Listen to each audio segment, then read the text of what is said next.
I knew they were blind, I'd be like, obviously they're fucking blind.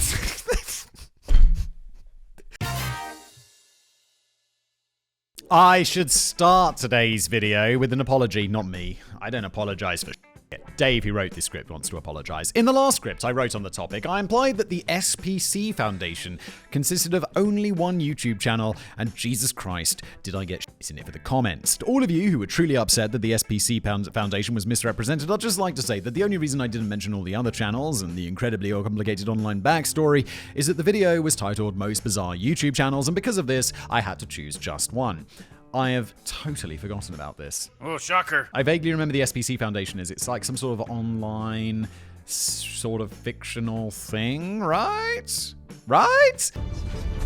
Well done. In any case, I'm sorry for any distress. Okay. It's Dave's version of a retraction. You can probably tell by now we're engaging in one of our favorite content creations, scams, that are taking a video that did reasonably well and remaking it. Dave, it's not a scam. It is. Totally is. It's just good business. Although I suppose scams are sometimes good businesses. I should do more scams. Maybe I should start an NFT project or a crypto casino. This time, however, there is a twist. Instead of doing another list of bizarre YouTube channels, we're broadening our horizon to include entire genres. So without any delay, I present to you, in no particular order, some of the most bizarre genres of YouTube videos. Food, ASMR. Why is this bizarre? Like, I don't like it. I don't want to hear people eat, but I do understand that some people do like to hear people eat. I just find it gross.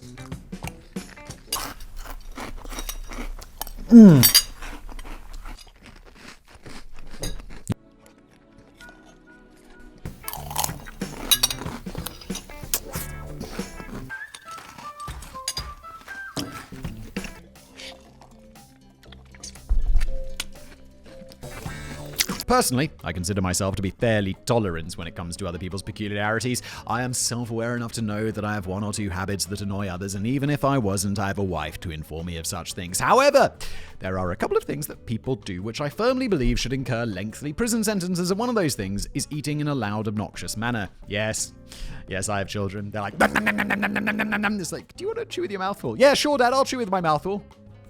Nom, nom, nom, nom, nom, nom, nom. Stop! Gross. One of these things is eating in a loud and obnoxious manner.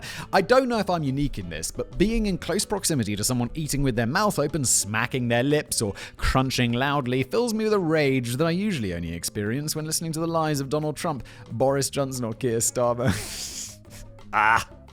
Bearing this in mind, you can probably appreciate the anguish I felt when I discovered that not only do some people find this noise to be relaxing, but there are entire YouTube channels dedicated to broadcasting these abominable noises. Yeah, I just don't get it. And it's just like people will just sit there and they'll chat about stuff and they'll just like destroy a huge pile of food. And I'll be just like, this is gross. Now, I wouldn't be the first person to admit I don't really understand ASMR, and I think this is largely because I've never experienced its alleged benefits. Yeah, I don't get it. Some people like this. You're like, oh yeah, for those of you unfamiliar with this, here is a brief explanation which I shamelessly copied from Google.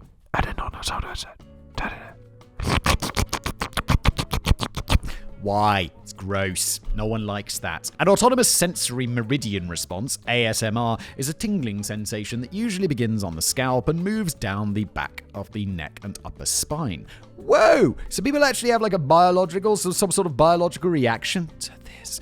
Weird. Oh, shudder! According to those who are capable of experiencing this phenomenon, triggers include scalp massage, stroking of the skin, and various irritating noises such as tapping, rustling, and apparently the audible consumption of food.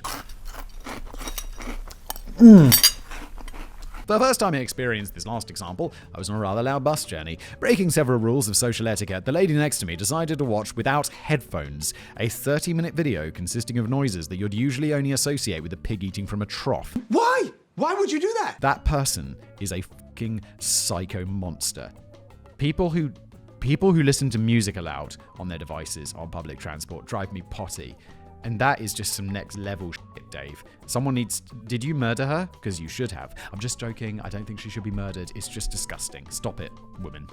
You're going to burn in a very special level of hell. A level they reserve for child molesters and people who talk at the theater.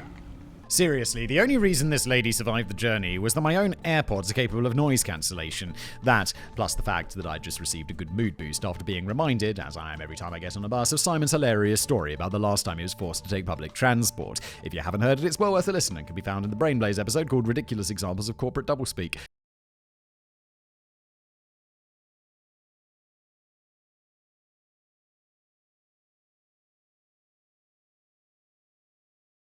Oh my god, something really embarrassing happened to me the other day. I don't even know if I want to share this story, it's too embarrassing. Okay. I was on the outskirts of town. I'm sure it's not that bad. Tell me it's not that bad. I was on the outskirts of town and I was taking a bus because I dropped my car off at the garage and I needed to get a bus to the metro so that I could get back home.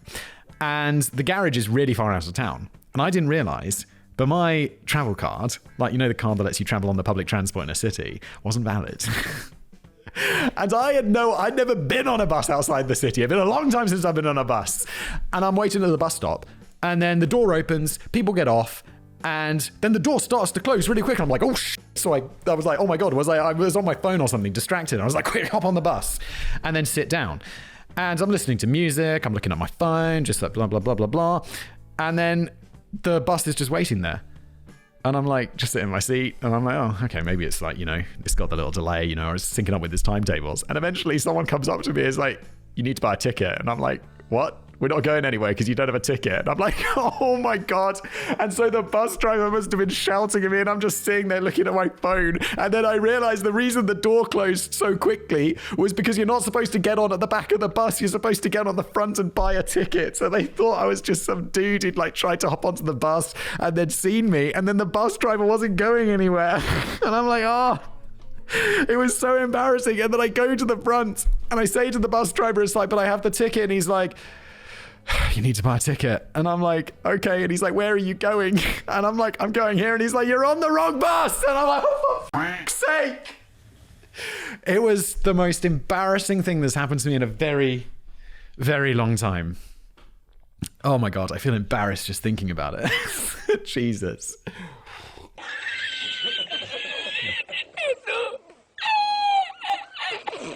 The airline should have realized that they needed to use the carrot instead of the stick in this situation. Finding volunteers to defer to a later flight can really be difficult or even impossible without adequate... Oh, and the bus was full. The bus was like full of people.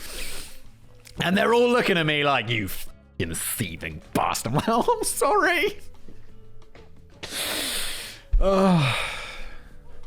Oh, it hurts. I don't even remember. Was that the one where I got on the bus and I didn't buy a ticket and I got in trouble just by accident? I didn't mean to cheat the system, but I did. Anyway, back to the topic at hand. So, just how popular is this? Unbelievably, infuriatingly popular. I spent more time than was good for my mental health investigating these videos, and the most popular channel that I could find, although almost definitely not the most popular channel on YouTube, belongs to Zach Choi, with over 25 million subscribers and nearly 1,200 videos. This guy really does appear to have taken socially unacceptable eating and elevated it to some sort of art form. It's crazy, isn't it? YouTube's such a big place. I've never even heard of fucking Zach Choi, and he's got 25 million subscribers. Jealous? Which is more subscribers than I have on all of my channels combined.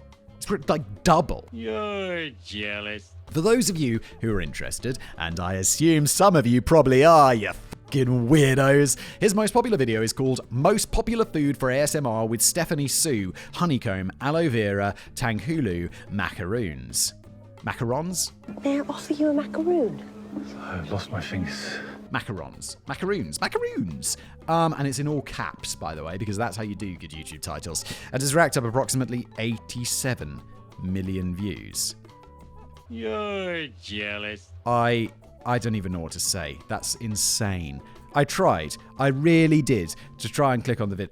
I really did try to click on this video so that I might be able to provide you all with some insight as to exactly what it contains, but I just couldn't do it. It appears that I'm destined to remain as unaffected by its content as I am by the unread Braille copy of The Watchtower sitting in my recycling bin. True crime and makeup. Oh, this is a weird one. There's what's her name? There's a huge true crime channel where it's just like telling true crime stories while putting on makeup. And I would just, I don't know, I feel like I know a fair few things about YouTube. I've been doing it a while, not bad at it. And, I mean, quite bad at it, but not bad at it. But it's like, that is the sort of thing I'll just be like, that is never going to work. And there we have it. Totally fucking works. I mean, okay.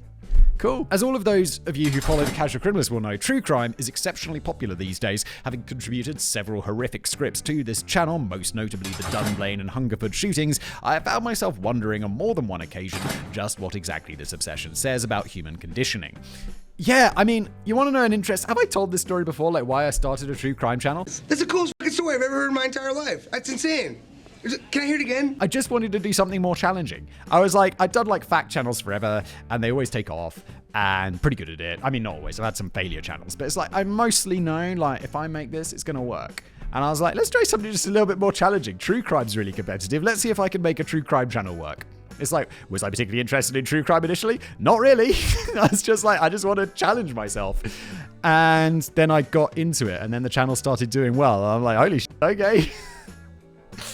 Oh, what a weird world we live in. Perhaps that in and of itself might be an interesting topic to pursue on Decoding the Unknown. But sorry, I digress. Another genre of YouTube videos that people seem to be particularly enamored with consists of long-form videos during which people do nothing else other than apply their makeup. A few years ago, I confess that I'd been unable to locate the very first instance of this occurrence. Somebody thought it might be a good idea to combine these two topics, and so crime and makeup was born. Wait, I didn't realize this was actual genre. I thought it was just the one huge woman who does this in true crime. Oh, my sweet summer child. While I genuinely applaud the creativity of whomever came up with the idea of combining these two really different subjects, in reality, I find the combination to be a little bit disturbing. What makes a great true crime channel great is that they're able to tell the story, get across the necessary gory details, while still maintaining a respectful tone and paying respect to any unfortunate victims. Yeah, in your opinion, Dave, but there are some people, because I know this, running a true crime show, where people are like, "Someone, I don't like that you skipped over the gory details. I don't like that you didn't tell us how that child had their insides removed and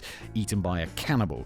And it's like, well, that's fucking weird, because I don't like that, and I'm not going to do it. And apparently that's something people miss on my true crime show, because I don't like describing people's horrific deaths. What I like is when the police that do their job and someone gets fucking strapped in the electric chair for committing horrible crimes. That's what I like. I like the CSI. I like the vengeance. I like the vigilanteism. I like that side of true crime. I don't like the details of people's loved ones getting murdered. That would be fucked up.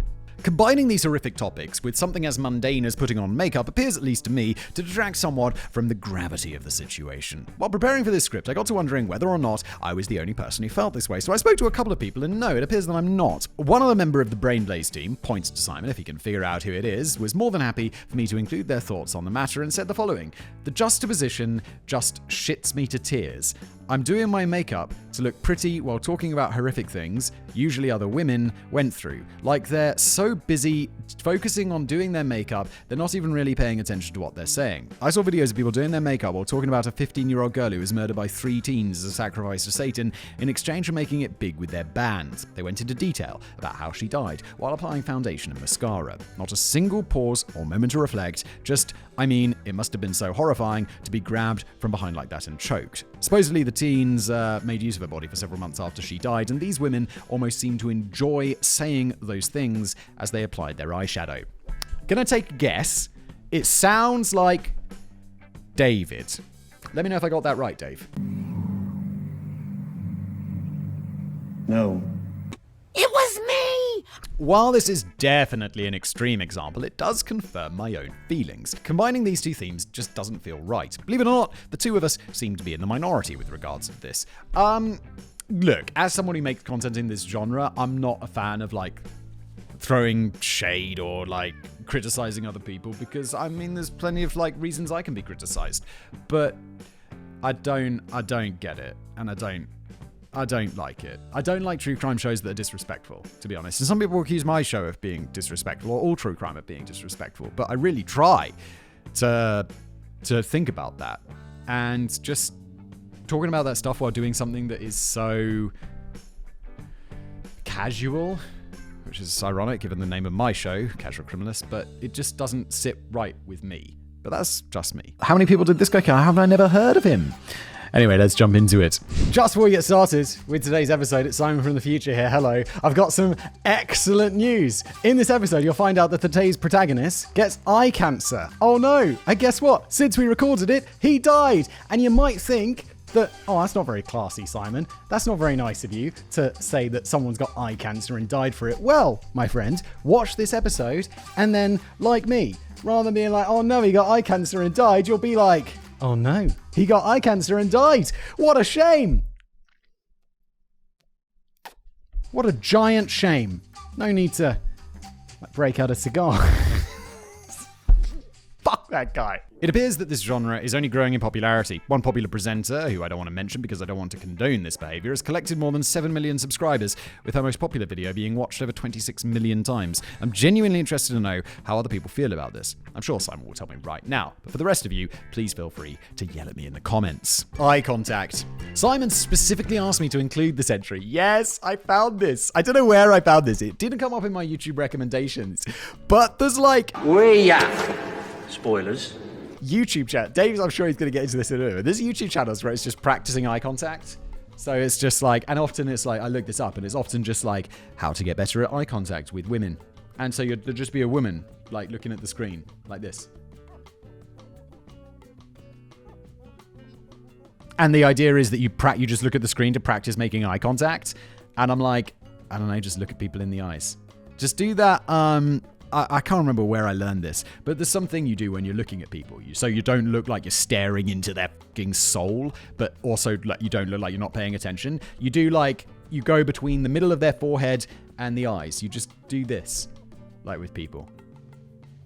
And apparently that is, and I don't know, now it's just ingrained into me that that's how I do it. So it looks like you're paying attention. Usually I am paying attention, but I want the other person to think that I'm paying attention. You know what I mean? Go for the eyes, boo! Go for the eyes! Rusk!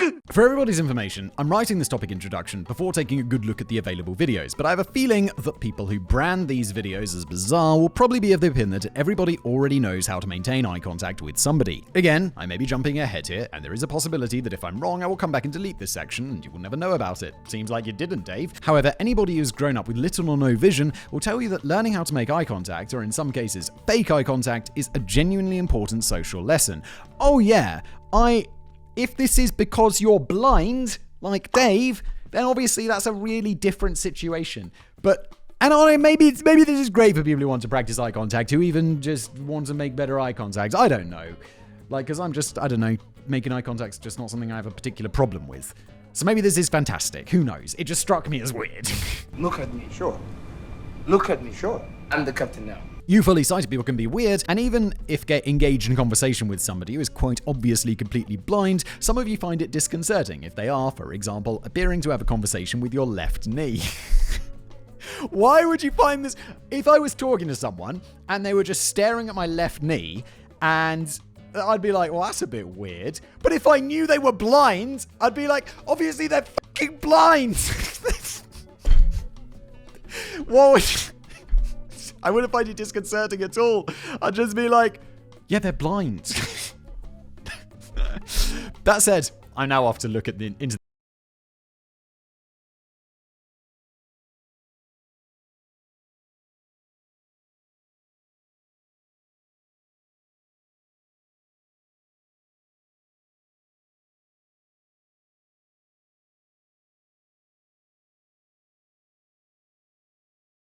Okay, I'm back, and now I'm aware that not only is being concerned about correctly making eye contact an issue for the sight impaired, but an inordinate amount of sighted folks seem to be concerned about it also. At least, just do the thing with the eyes and the forehead, just like this.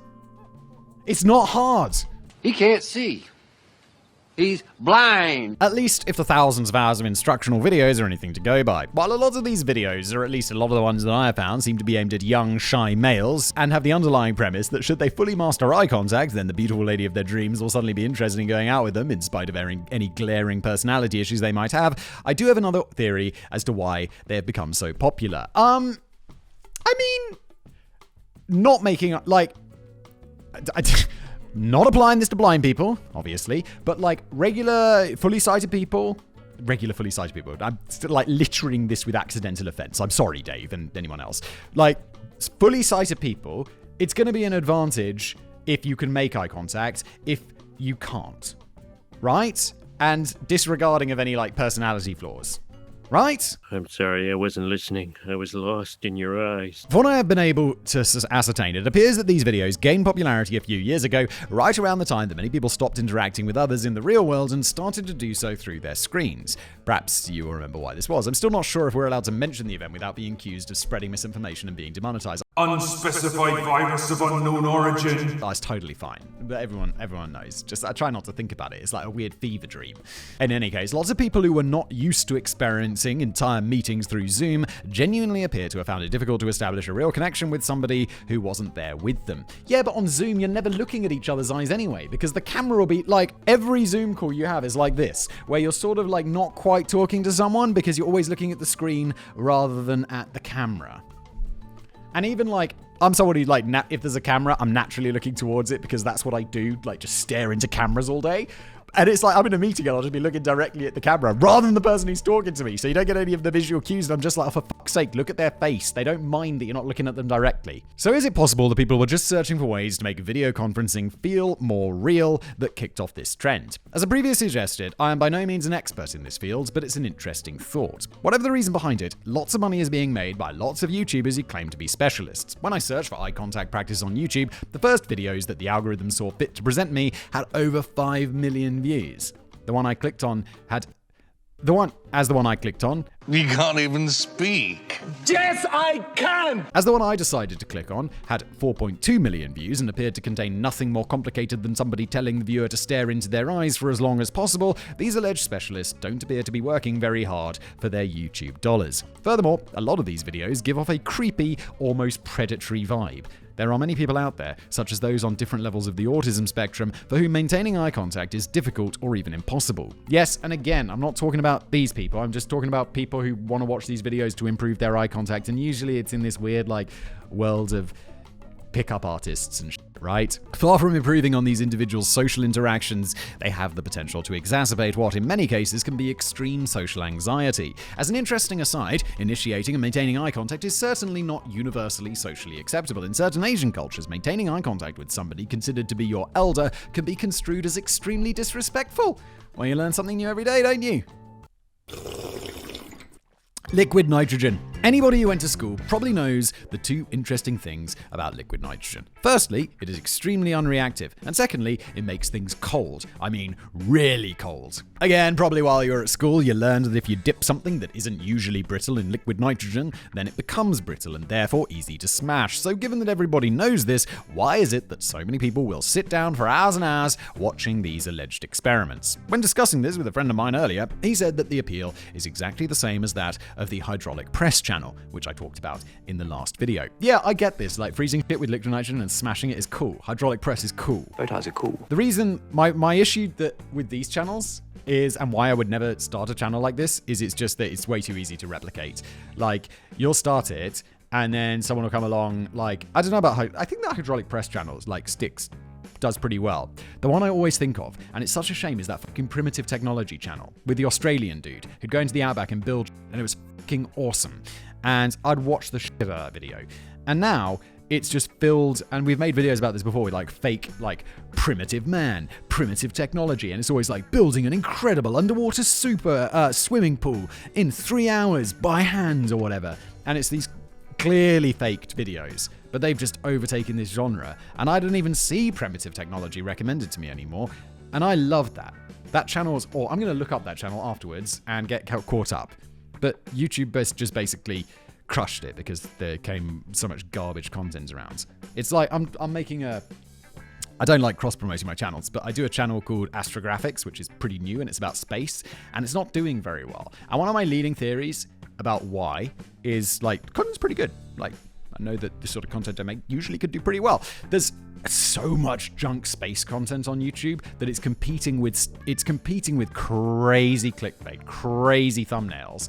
And like, this sucks because these videos are bad. They're usually just like, I don't know, like AI voiceovers and crappy images, terribly written, and it's just the super clickbaity thumbnails. And it's like, I don't want to go down that path. But it's like, it kind of sucks that all the potential viewers for like what I think is a pretty cool science channel, space channel, all get sucked into these super clickbaity videos rather than watching something good. I have faith in YouTube. Usually they sort this shit out, and after a couple of years, YouTube's algorithm gets smart and works out to crush all the junk content. But right now, kind of sucks. However, I'm not entirely sure that it is what? Oh, the same appeal as hydraulic press. Okay. Although what are we talking about? Liquid nitrogen. Although the outcome of the hydraulic press videos is pretty much guaranteed, there are at least a few interesting variables, and in some cases, such as one video that showed a motorcycle helmet being crushed, it's just possible that you might pick up some useful consumer advice. This is not the case with the thousands of liquid nitrogen videos. Almost every single one that I found and watched with my child follows exactly the same pattern. A Big Mac doesn't break if you hit it. Put it in liquid nitrogen, and it breaks when you hit it. 27 million views. Jealous? Yeah, but you know what? I want to watch that video now.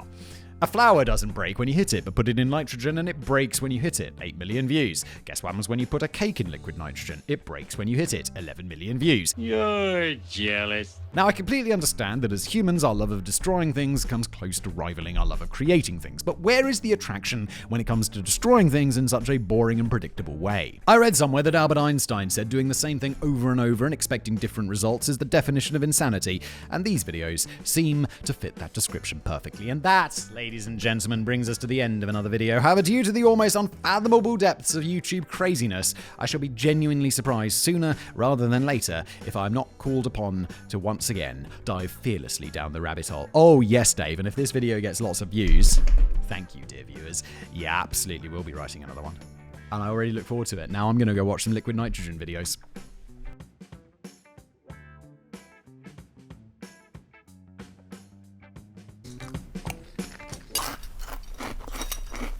Mmm.